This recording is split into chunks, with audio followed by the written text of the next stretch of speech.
Hello everyone, स्वागत है आपका आज के इस सेशन में और मैं हूं आपका नेट वाला भैया। हाँ जी, चलिए करते हैं आज की क्लास की शुरुआत। देखिए जी, हमारा हायर एजुकेशन का आज 10वां लेक्चर होने वाला है, जिसमें हम पोस्ट इंडिपेंडेंस के एजुकेशन इंस्टीट्यूशंस की चर्चा करने वाले हैं। कौन कौन सी कमेटी आई थी उसकी चर्चा करने वाले हैं। तो आइए, पहला हो चुका था कहाँ, कोठारी कमीशन तक हम लोग लास्ट वीडियो में कर चुके हैं। उसके बाद आज हम लोग करने वाले हैं पहली देश की एजुकेशन पॉलिसी की चर्चा, नेशनल पॉलिसी ऑन एजुकेशन, है ना। तो 1968 में हुआ था।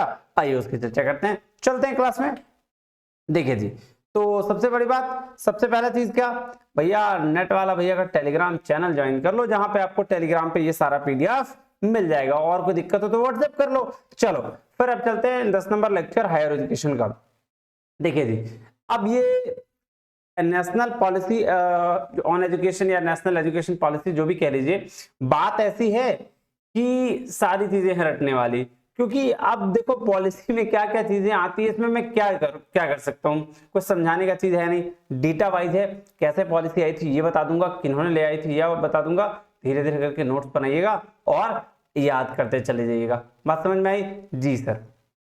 चलिए, तो क्या कह रहा है, First such policy had come in 1968 under the Indira Gandhi government. Indira Gandhi के गवर्नमेंट में पहली पॉलिसी आई जो 1968 में आई। देखिए कह रहा, prior to this policy or resolution in Lok Sabha was moved in 1964 by the Congress MP Siddheshwar Prasad who criticized the government for not paying enough attention to education and center lacked uniform vision and definite philosophy of education. तो भाई साहब ऐसा है, इस policy के पहले जो लोकसभा सांसद थे, है ना, उन्होंने सिद्धेश्वर प्रसाद, उन्होंने क्रिटिसाइज किया था गवर्नमेंट को कि भाई देखो गवर्नमेंट जो है वो ध्यान ही नहीं दे रही है एजुकेशन पे। एजुकेशन जो पूरा फिलोसफी ऑफ एजुकेशन होना चाहिए वो नहीं हो रहा है। और उस वजह से the government of the day agreed that there should be a national and coordinated policy towards education. और उस वजह से फिर क्या गवर्नमेंट ने अग्री किया कि भाई नेशनल पॉलिसी ऑन एजुकेशन पे बात होना चाहिए, कुछ ऐसी पॉलिसी जरूर जबरदस्त वाली होनी चाहिए। सो कह रहा था government then set up a 17 member education commission under the UGC chairperson doctor DS Kothari. ये बात तो बिल्कुल सही है कि इसी के बाद डीएस कोठारी कमीशन बैठाया गया था, जिसमें 17 मेंबर थे और कोठारी कमीशन के नाम से फेमस है, जो हम लोग लास्ट क्लास में पढ़ चुके हैं।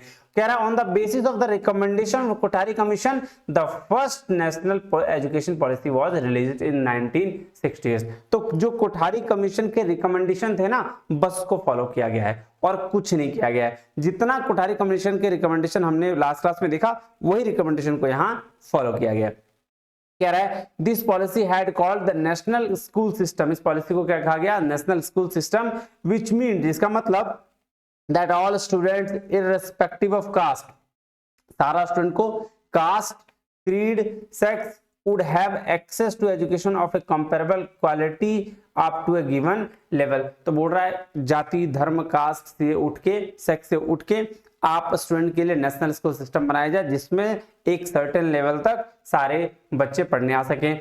कह रहा है further it envisaged a common educational structure 10+2+3। ये कॉमन एजुकेशनल स्ट्रक्चर की बात करेगी 10+2+3 की, which was accepted across the country and most of us have studied under that system। अब बोल रहा है भाई हम लोग तो इसमें पढ़े ही हैं, अब आप लोग नहीं पढ़े बट इसमें लोग पढ़े हैं।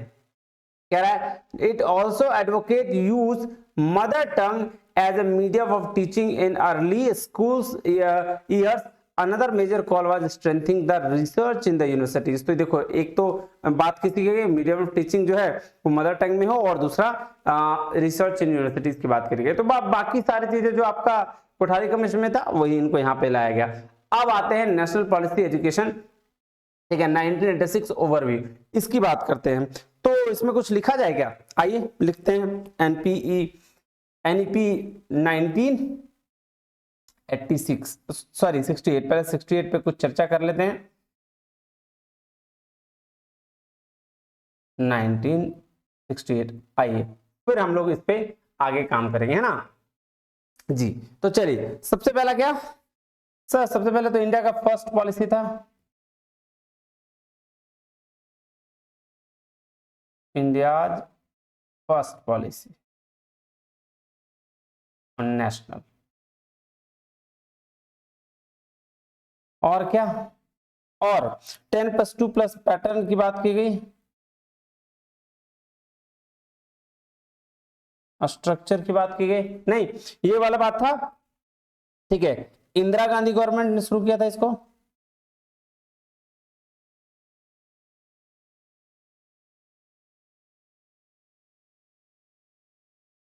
गवर्नमेंट, है ना, ये बात थी, ठीक है। और क्या बात है भाई, वैल्यू एजुकेशन की बात की,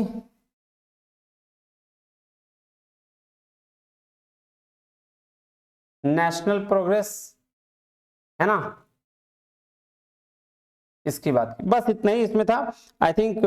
हाँ, साइंस एंड टेक्नोलॉजी की बात करी थी एक, ये वो बहुत इंपॉर्टेंट है, science and technology is the need of hour, ये बात की थी, ठीक है। तो ये आपका नोट्स है।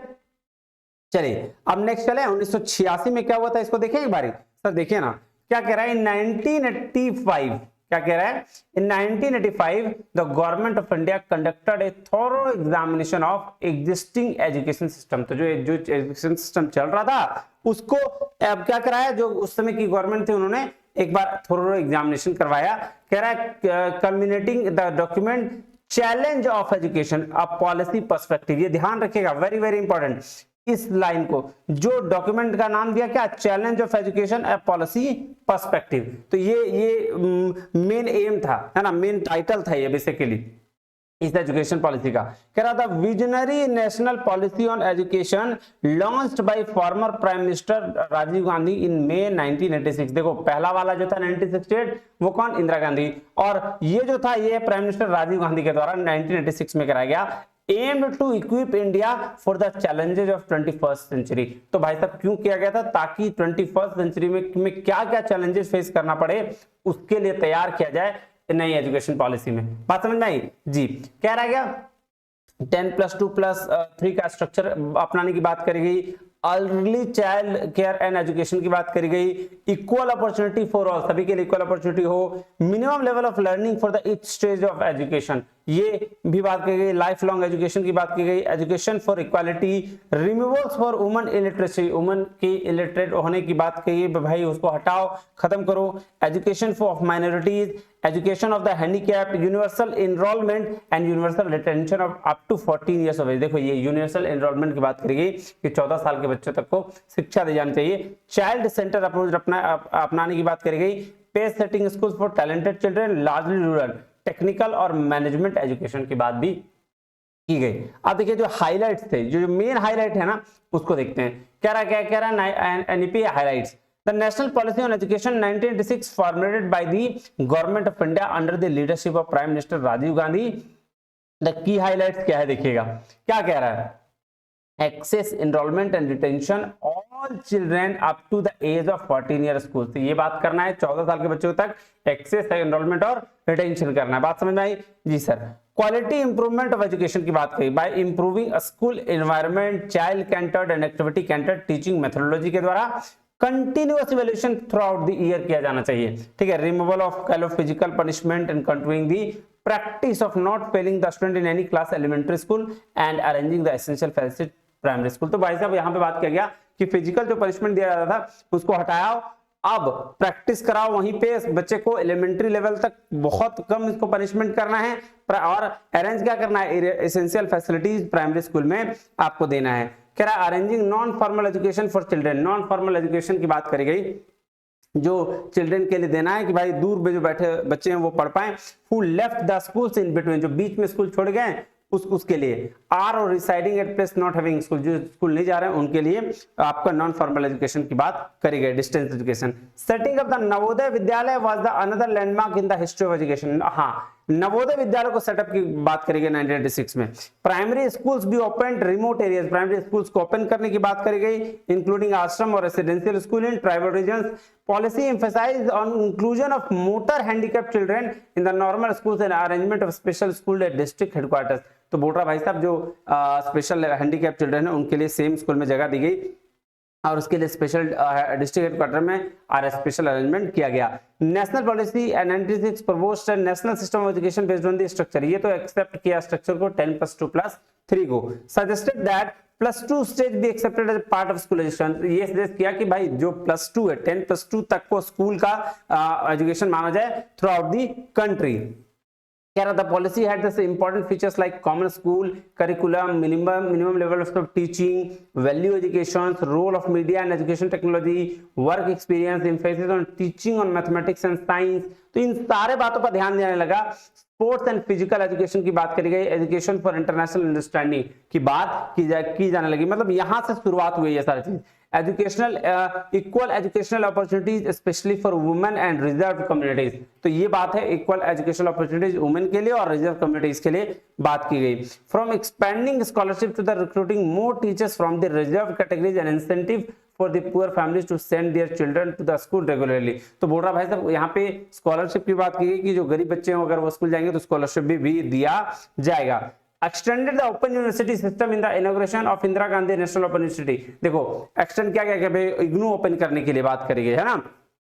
एम्फेसाइज किया गया एजुकेशन को, reorientation of the system, promote gender equality, employment of teachers and oppressed groups and disabled person. तो ये टीचर के एम्प्लॉयमेंट की बात करी गई। बोला गया डिसेबल्ड पर्सन को भी टीचर्स बनाया जाए। कह रहा development of new schools and नई यूनिवर्सिटी और स्कूल्स को डेवलप करने की बात भी करी गई। अब ये बात ध्यान समझिएगा, यहां से बताने के बाद फिर मैं आपको बताऊंगा कि आगे क्या हुआ। देखिए इसके बाद ना 1992 में आचार्य रामामूर्ति कमेटी बनी। ठीक है, क्या कह रहा है, in 1990 committee setup under the chairmanship of Acharya Ramamurti to review the existing national policy education 1986 and the make recommendation for its modification. तो बोल रहा है रामामूर्ति कमेटी बनाई गई जिसमें उनसे ये कहा गया कि जो अभी 1986 का जो पॉलिसी बना था उसमें आप उस पॉलिसी को देखिए, स्टडी करिए और उसके बेस पर रिकमेंडेशन दीजिए ताकि और उसमें मॉडिफिकेशंस किए जा सके। इन जुलाई 1991 Cape Central Advisory Board of Education was set up under the chairmanship of J.N. Janardhan Reddy, Chief Minister of Andhra Pradesh। 1991 में क्या हुआ कि आपकी फिर से स्टैब्लिशमेंट हुई जनार्दन रेड्डी के चेयरमैनशिप में। और ये भी जनार्दन रेड्डी का भी रिपोर्ट आया, कह रहा based on the report of Ramamurthy and Janardan Reddy, ये दोनों का रिपोर्ट आया and the government of India chances changes in the NEP 1986। और गवर्नमेंट ऑफ इंडिया क्या किया, चेंजेस कर दिया किसमें, आपका एनईपी 1986 में कुछ मॉडिफिकेशंस किए which is known as the revised national policy on education 1986 programme of action. क्या माना गया, देखो 1992 में कुछ चेंजेस हुआ किस बेस पर, रामामूर्ति कमेटी और जनार्दन रेड्डी कमेटी पे। उन्होंने कुछ सजेशंस दिया तो चेंजेस अपना लिया गया 1992 में और उसको क्या कहा गया, प्रोग्राम ऑफ एक्शन। कह रहा हूं 7 मई 1992 the final report was placed in the both parliament houses. और 7 मई 1992 को दोनों पार्लियामेंट में, लोकसभा और राज्यसभा दोनों में पास हो गया। और modification of national policy education है ना 1986 नाम दिया गया, प्रोग्राम ऑफ एक्शन 1992 में 1992 में। अब इसमें जो क्या क्या चेंजेस हुए उसको ध्यान में रखिएगा, वेरी वेरी इंपॉर्टेंट है, बता रहा हूं। एजुकेशनल स्ट्रक्चर क्या 10+2+3 का has been accepted across the country, तो ये एक्सेप्ट कर लिया गया। Earlier 12th class was studied in college, बोला भाई साहब 12th क्लास कहां कॉलेज में पढ़ा जाएगा, है ना। After modification it is suggested that 12th class can be the part of school. हाँ देखो पहले क्या था, पहले क्या था नेशनल पॉलिसी ऑन 1968 में कि भाई वो कॉलेज का पार्ट था, 12th क्लास वाला। लेकिन अब बोला गया इस पॉलिसी के आने के बाद कि नहीं 12th क्लास तक स्कूल का पार्ट रहेगा। ठीक है, in the present day it is available in the both schools and colleges. तो बोल रहा है अभी प्रेजेंट डे में स्कूल और कॉलेज में दोनों में है। You can study 12th class either in higher secondary schools और कॉलेजेस। तो बोल रहा भाई साहब अभी जो सिचुएशन है वो आप कॉलेज में पढ़ सकते हैं और स्कूल में पढ़ सकते हैं। More emphasis is given to overall literacy campaign, literacy campaign को एम्फेसिस दिया गया। It covers school children and as well adult, दोनों एजुकेशन की बात करी गई। National literacy mission to be linked with the poverty prevention, ये भी किया गया। एजुकेशनल इंस्टीट्यूशन नेशनल इंपॉर्टेंस का सेटअप करने के बाद क्या स्ट्रेंथन किया गया, जैसे यूजीसी, एनसीटी, एआईसीटी, इन सबको स्ट्रेंथन किया गया। इंफेसिस दिया गया वोकेशनल और स्किल ट्रेनिंग प्रोग्राम पर, वोकेशनल और स्किल ट्रेनिंग बेसिक आपके एजुकेशन की बात करी गई। दो student who are unable to pursue higher education can earn their livelihood. तो बोल रहा भाई साहब वैसा स्टूडेंट जो हायर एजुकेशन नहीं ले पा रहा था वो उसके लिए वोकेशनल एजुकेशन की बात की गई कि वो कहीं ना कहीं कुछ ना कुछ ट्रेनिंग सीख लेगा तो उसकी वजह से फिर वो कमा पाएगा और अपने जीवन यापन कर पाएगा। कह रहा था operational blackboard programme should be extended to the upper primary level, जो ऑपरेशनल ब्लैक बोर्ड प्रोग्राम था वो अपर प्राइमरी लेवल पर शिफ्ट एक्सटेंड किया गया। At least 3 classroom and 3 teachers and basic teaching learning materials like chart aids, ये सारे होने चाहिए इसमें। कह रहा है टारगेट ऑफ दिस पॉलिसी 1995 में क्या था, 10% of the total student getting secondary education by 2000 and 25% of the student should get vocational education. तो ये उस समय का था, एक बार आप देख लीजिएगा, ठीक है ना। अभी एनईपी जो आया है नेशनल एजुकेशन पॉलिसी 2020, उसमें ये इंपॉर्टेंट है। अभी तो इसको छोड़ दीजिएगा, मुझे लगता है कि ये पुराना है, बस दिमाग में रखिए, ज्यादा दिमाग लगाने की जरूरत नहीं। उसके बाद है मोर Navodaya Vidyalaya should be set up across the country. हाँ, ये बात सही है कि ज्यादा से ज्यादा नवोदय विद्यालय को सेटअप करने के बाद कहा गया कि the Navodaya school are the largely intended cater for rural talented children. जो गांव में बच्चे हैं उनके लिए ये नवोदय स्कूल बेहतरीन साबित होगा। हम लोग को याद भी है कि अगर आपको पता होगा कि हम लोग नवोदय की तैयारी करने के लिए लगते थे 9-10 से, है ना, लोग लग जाते थे नवोदय की तैयारी से, 6-7 से ही बच्चों की तैयारी करवाते थे कि वहां अच्छी शिक्षा, अच्छी एजुकेशन मिलेगा उसको। कह रहा है in the revise policy an autonomous commission should be appointed for rapid progress and improvement in higher education. तो रिवाइज पॉलिसी में क्या ऑटोनोमस कमीशन की बात की गई कि अपॉइंट किया जाएगा और उसका रैपिड प्रोग्रेस दिखेगा और इंप्रूवमेंट किसमें, हायर एजुकेशन में। कह in future 50% of the primary school teachers should be appointed women. और ये बात बोला गया था उसमें कि 50% जो है स्कूल के लिए ये वुमेन को अपॉइंट किया जाएगा। कह रहा है to achieve the goal of free and compulsory education till 2000 national mission will be establish. तो नेशनल मिशन एस्टैब्लिश करने की बात कही गई। Next secondary education for SC ST weaker class के लिए बात करी गई, है ना। National education evaluation association for examination reforms की भी बात किया गया और बोला गया कि 6% से ज्यादा नेशनल इनकम जो होगा वो स्पेंड किया जाएगा किस पे, एजुकेशन पे। तो ये बात थी किसकी सर, 1986 की, है ना। और प्रोग्राम ऑफ एक्शन की, आइए उसके बारे में थोड़ा थोड़ा नोट्स बना ले फटाफट कि किस किस जो बेसिक चीज है इसके बारे में आपका पूछा जाता है। आइए चलिए यहां से शुरू करते हैं। ये देखिए 1986 एनपीई, ये पहला काम ये किस, राजीव गांधी, इनके द्वारा था जी, राजीव गांधी के द्वारा, राजीव गांधी गवर्नमेंट, है ना। चलिए दूसरी बात करें। हाँ, क्या था इसका headline, challenge of perspective, challenge of perspective, है ना, sorry challenge of education a policy perspective, challenge of education a policy perspective. ठीक है, चलिए नेक्स्ट क्या बोला, प्रिपेयर करो इंडिया के लिए 21st सेंचुरी के लिए, prepare India for 21st century, है ना जी। अब क्या नेक्स्ट क्या था, देखो प्रमोट करो किसको, वोकेशनल एजुकेशन, है ना, एडल्ट एजुकेशन,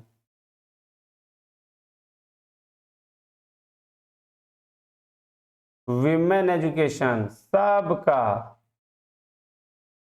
योगा, स्किल, सबकी बात की गई थी, है ना।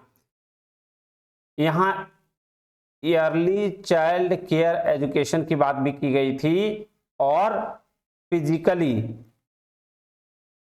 डिसेबल्ड चिल्ड्रन की भी बात की गई थी, है ना जी। हाँ, यहां बोला गया था कि D linking degree from job, कि भैया जॉब मिलने के लिए डिग्री की जरूरत नहीं होना चाहिए, ठीक है। Physical education, yoga education introduce होता, बस यही। अब इसके बाद जो था प्रोग्राम ऑफ एक्शन आया था 1992 में, जिसमें एक आचार्य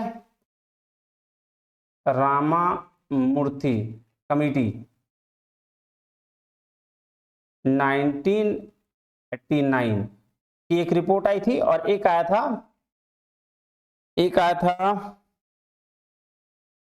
हाँ, इसका इसका एक एक रिपोर्ट में टैगलाइन था, ये लिख लीजिएगा आचार्य, ये इंपॉर्टेंट है, towards an enlightenment, towards an enlightenment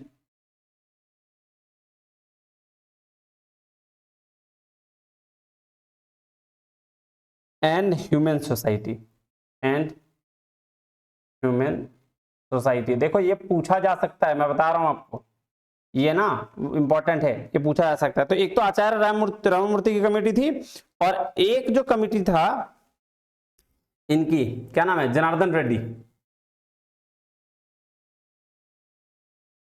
Janardan Reddy, ये आया 1991 में। और यही दोनों रिपोर्ट, ये दोनों report, both report education, current education, education study किया, और तब revised national policy education POA 1992 केम। बात समझ में आई जी? तो इतना ही था इसमें, इससे ज्यादा इसमें दिमाग लगाने की जरूरत नहीं है, मेन यही था। चलिए अब चलते हैं गनम कमेटी की ओर। गरम कमेटी नहीं यार, गनम कमेटी क्या बोल रहा हूं मैं, चलो Gnanam committee it recommended the flexibility and autonomy for ensuring academic excellence. तो एकेडमिक एक्सेलेंस की बात करी गई, asked for restricting unchecked growth deemed university. तो देखो जो रिस्ट्रिक्ट किया गया, जो डीम्ड यूनिवर्सिटी जो चेक नहीं है उसको यहाँ पे रिस्ट्रिक्ट किया गया। National commission for higher education and research की बात की गई है ना, quality of education to encourage research and university system. कह रहा 1998 में prime minister Atal Bihari Vajpayee announce the setting of Vidya Vahini network to link up the university in UGC and CSI.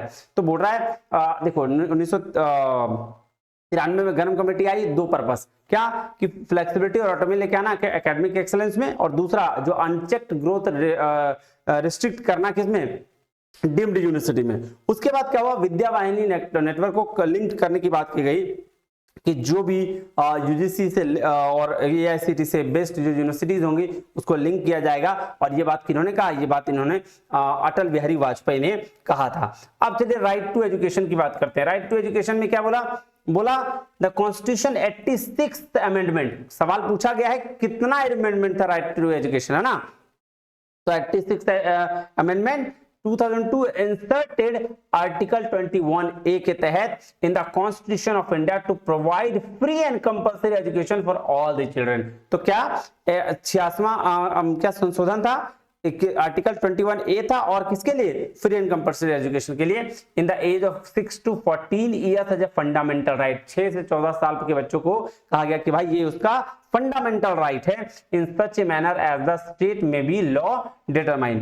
कह रहा the right of children free and compulsory education act 2009, देखो इसमें इसके regarding act भी आ गया 2009 में, which represents the consequence legislation envisaged under the article 20A means that the every child has a right to full-time elementary education of satisfactory and equitable quality in a formal school which satisfies the certain essential norms and standard. देखो इतना अंग्रेजी बोलने का purpose simple ही है कि right to education के तहत बच्चे को 6 साल से 14 साल के बच्चे को बोला गया कि भाई आपको फ्री एजुकेशन मिलना चाहिए, बेसिक शिक्षा आपका हक है। और इसको लेकर एक्ट बना 2009 में, जिसमें भी यही बात बोला गया कि भैया आप किसी भी बच्चा को एलिमेंट्री स्कूल मिलने का उसका हक है, वहां तक मिलने में उसको कोई दिक्कत नहीं आनी चाहिए। दैट्स इट, इससे ज्यादा कुछ नहीं था। उसके बाद साम पित्रोदा कमेटी। साम पित्रोदा कमेटी को नेशनल नॉलेज कमीशन भी कहा गया, तो इसीलिए बोला national knowledge commission was constituted in June 2005। किसके द्वारा, by the prime minister doctor Manmohan Singh के द्वारा, under the chairmanship of mister Sam Pitroda, है ना। तो to prepare the blueprint of the reform of our knowledge related to institution and infrastructure which would be enable India to meet challenges of the future। तो इन्होंने बोला कि भाई साहब एक ब्लूप्रिंट बना के दो, किसको, मनमोहन सिंह ने कहा था कि ब्लूप्रिंट बना के दो, किसको, मिस्टर साम पित्रोदा कमेटी को, है ना। इन्होंने बोला कि एक इंफ्रास्ट्रक्चर और इंस्टीट्यूशन से रिलेटेड तुम एक कमेटी ये बना के दो। इन्होंने बोला क्या, इसको बोला it is also known as national knowledge commission. इसको क्या नाम से जाना गया, नेशनल नॉलेज कमीशन से जाना गया।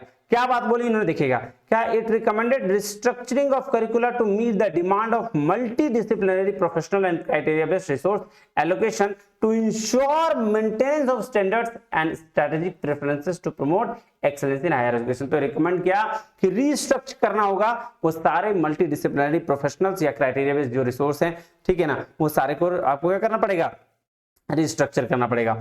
It supported the entry of foreign university also favored reducing the burden of affiliation of college on universities। तो बोला भाई साहब यूनिवर्सिटी के दिमाग में एफिलिएशन जो है उसको हटाओ और फॉरेन यूनिवर्सिटी को अंदर लेके आओ, उससे आपका क्या होगा, नॉलेज बढ़ेगा। कह रहा है NKC recommend increase the number of university of 1500 by 2015। इन्होंने बोला 2015 तक 1500 यूनिवर्सिटीज होंगी। मजाक कर दिया ना यार, मजाक कर दिया कि नहीं, हाँ कहाँ है यार, चलो अभी वो तो अभी तक भी नहीं है।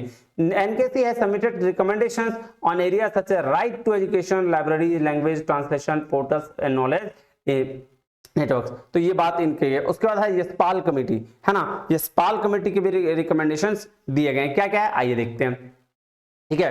कह रहा है doctor Yashpal presented a report title learning without burden. क्या टाइटल था याद रखना, learning without burden in 1993। main aim of the committee was क्या था, to recommend effective ways and means that can be used to reduce the load of school students at all level। तो इन्होंने बात बोला भाई साहब बच्चा लोग के ऊपर बहुत बोझ है, उस बोझ को हटाने के लिए ये बात कही गई कि आप सही तरीके से बच्चे के बोझ को हटाओ जो स्कूल लेवल स्टूडेंट्स उसके लिए। कह रहा है it mainly aim to reduce this load by of young student and sought to improve the quality of learning with the inclusion of capability of lifelong self learning and skill formulation. तो बोटा भाई से इसको हटाया कैसे जाएगा, आप skill education को प्रमोट करिए, आप लोगों को सिखाइए जिससे उनको लाइफ लॉन्ग लर्निंग हो जाएगी। Doctor Yashpal was the chairman of the committee, he was a renowned academic education reformer and psychiatrist, ठीक है, साइकिस्ट थे। तो ये तीन चीजें कह रहा था। Main recommendation of the Yashpal committee were as follows. क्या क्या रिकमेंडेशन था भाई, आ जाओ एक करके लिखना पड़ेगा, कोई पाई नहीं है। कह रहा final report that was submitted by the committee under the ministry MHRD recommended the abandonment of the deemed university status। तो इसको बोला गया अबेंडमेंट कर दीजिए डीम्ड यूनिवर्सिटी का जो स्टेटस को खत्म करिए। It recommended that all the worthy deemed university should be transferred into full fledged university और मस्ट बी अबेंडेंड। तो बोला भाई साहब या तो यूनिवर्सिटी को हटा ही दो, पूरा खत्म कर दो, या उसको फुल फ्लेज्ड यूनिवर्सिटी बनाओ, ये डीम्ड यूनिवर्सिटी नाम का झंझट खत्म करो। कह रहा था report recommended conduction of a test similar to GRE for the university education. अब देखो बोला बॉडी, इस सब बॉडी को रिप्लेसमेंट की जरूरत है, जो replacement of like NCTE, AICTE, UGC by a commission for higher education research. 7 member body was also recommended. तो देखो ये सब बॉडी को बोला चेंज करने के लिए, रिप्लेस करने के लिए, उसके लिए एक कमीशन बताया गया, commission for education and research, CHER है ना, उसमें 7 मेंबर बॉडी को बनाया गया। बात समझ में आई जी सर। कह रहा है it recommended that the new regulatory bodies must be independent of political pressure. तो ये जो न्यू रेगुलेटरी बॉडी बनाया जाए वो पॉलिटिकल प्रेशर से बिल्कुल इंडिपेंडेंट रही, ये इसकी बात कही गई। बोला chairperson position CHER was to parallel to election commissioner. अच्छा जो चेयरपर्सन होगा पोजीशन CHER का वो इलेक्शन कमिश्नर के बराबर होगा। बोल रहा है The recommended that the jurisdiction of regulators such as the Bar Council of India, Medical Council of India must be limited to the administrative matters. University must be responsible for the all academic matters। तो ये बात बिल्कुल सही है। बोला कि recommend किया कि जो जुरिस्डिक्शन का पार्ट है जैसे bar council of India law के लिए, medical council of India medical के लिए, तो वो उधर अपना रहे। यूनिवर्सिटी और एडमिनिस्ट्रेटिव मैटर्स के लिए आपको यूनिवर्सिटी को ये बात, ये हक देना पड़ेगा। जो एकेडमिक मैटर है ना, जो एडमिनिस्ट्रेटिव मैटर है उसको उधर रखिए, आप वो लोग बनाइए बार काउंसिल का और मेडिकल काउंसिल, लेकिन जो एकेडमिक मैटर है वो कहाँ दीजिए, वो यूनिवर्सिटी को दे दीजिए। कह रहा था report recommended IIT IIMs must be expanded full fledged university, जो IIT और IIMs को फुल फ्लेज्ड यूनिवर्सिटी में एक्सपेंड किया जाए, ये बात कही इन्होंने। और the encourage of the inclusion of diversity more. तो ये कौन चाचा इतना कह रहे हैं, यशपाल कमेटी में कहा गया है। चलिए अब the committee made the following recommendation for learning without burden. जो लर्निंग बिना बर्डन की हो उसके लिए क्या रिकमेंडेशन दिए गए। बोला decentralisation of the framing procedures in the curriculum and writing textbook involving the more teachers. तो बोला गया जो राइटिंग टेक्स्ट बुक जो हम लोग का लिखा हुआ है उसको थोड़ा चेंज किया जाए, उसका करिकुलम को चेंज किया जाए और डिसेंट्रलाइज किया जाए ताकि बच्चे अच्छे सीख पाए। Establishment of education committee at village block and district level, तो बोल रहा है एजुकेशन कमेटी को विलेज लेवल पर, ब्लॉक लेवल पर और डिस्ट्रिक्ट लेवल पर बनाया जाए। Restriction of the jurisdiction CBSE to KVS and Navodaya Vidyalaya only. देखिए सीबीएसई का जो बोला वो केवीएस तक रह जाए और नवोदय विद्यालय तक, उसके बाद उसका कोई रोल नहीं है। कह रहा है affiliation of all other school should be in the respective state board, तो बोल रहा और जो अदर स्कूल है वो स्टेट बोर्ड को दे दिया जाए। And exclusion of the interview test and interview for the nursery admissions ये रखा जाए। एलिमिनेशन ऑफ कमर्शियलाइजेशन इसको भी हटा दिया जाए। देखो ये सारी बातें ना मानी गई और फाइनली तभी तो हमने उसमें पढ़ा है, ये सारी चीजें जो है उसमें हम लोग पढ़े हैं। ठीक है, तो ये था आपका जी क्या, आपका था यशपाल कमेटी, है ना। देखिएगा लिख लीजिएगा, इंपॉर्टेंट चीजें लिखना पड़ेगा, नहीं लिखेगा कोई फायदा नहीं होगा, आप जो लिख लेगा वो निकल जाएगा। अब शर्मा कमेटी, शर्मा कमेटी में क्या एम शर्मा ने बोला भाई साहब किस पे, Indian institute of science education and research की बात करी कि भाई इसको एस्टेब्लिश कर दो, काम तमाम हो जाएगा। कह रहा है deliberated upon the development of science and technology education in India, तो प्रोफेसर शर्मा ने कहा साइंस एंड टेक्नोलॉजी को डेवलप करना पड़ेगा इंडिया में।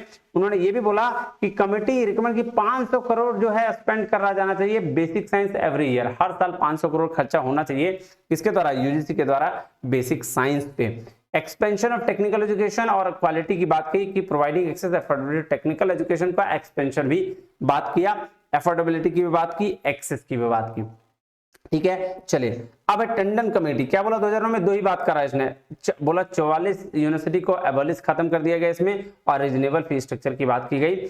अनिल ककोदकर कमेटी है ना, Kakodkar it was constituted to recommend strategy to improve technical education की बात इन्होंने भी की है और इन्होंने बोला कि 2% बजट का जो पैसा मतलब टोटल बजट का 2% आपको खर्च किया जाना चाहिए सिर्फ किस पे, रिसर्च पे। उसी तरह से केबी पवार कमेटी इन्होंने भी कुछ बात कही है, क्या बोला constituted by the UGC committee recommended 4 models public private partnership की बात करी।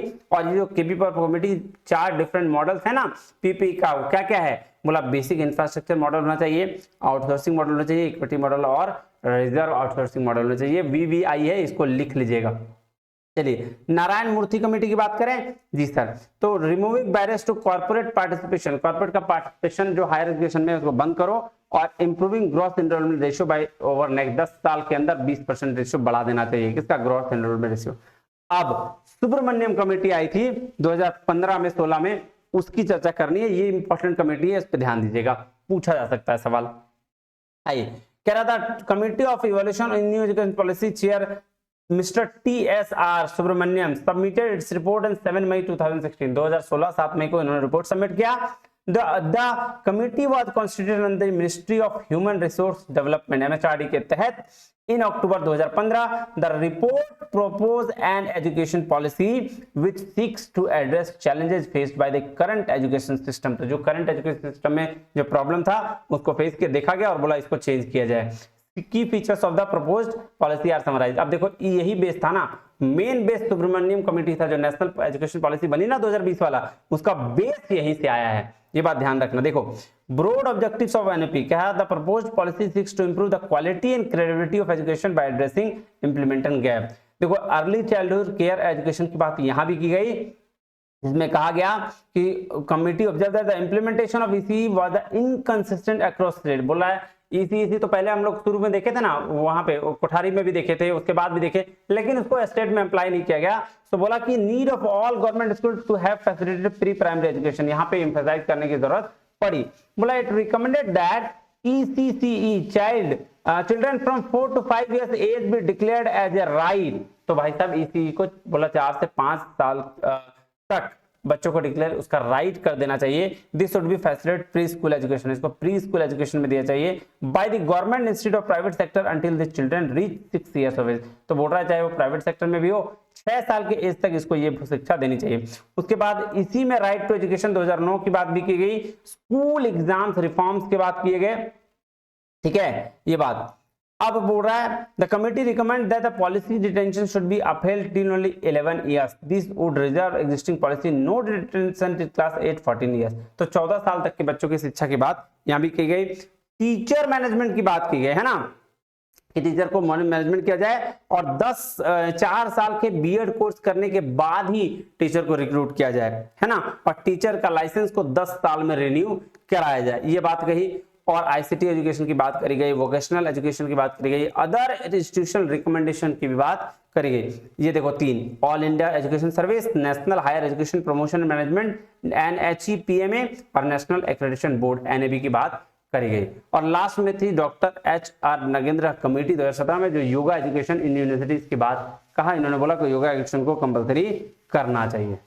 लीजिए जी, ये था सारा आपका टेंशन मुक्त वाला झमेला, है ना। तो आप देखिए जो मेन कमेटी थे ना, उसके नोट्स मैंने आपको दिखा दिए। बाकी की जो कमेटी है वो 2-2, 4-4 लाइन, 5-5 लाइन की, उसमें से बेस्ट आप अपना छाट लेना कि भाई लाइन बाय लाइन बना लेना। जैसे मैंने ये लिख दिया ना, ये देखो ये लिखा ना, ये इसी तरह से आपको क्या करना, लाइन बाय लाइन लिखते जाना है, और इससे आपकी प्रैक्टिस बनेगी। और जब आप लिखोगे ना तो आपकी बहुत सारी चीजें पढ़ने के बाद आपको समझ में आएगा।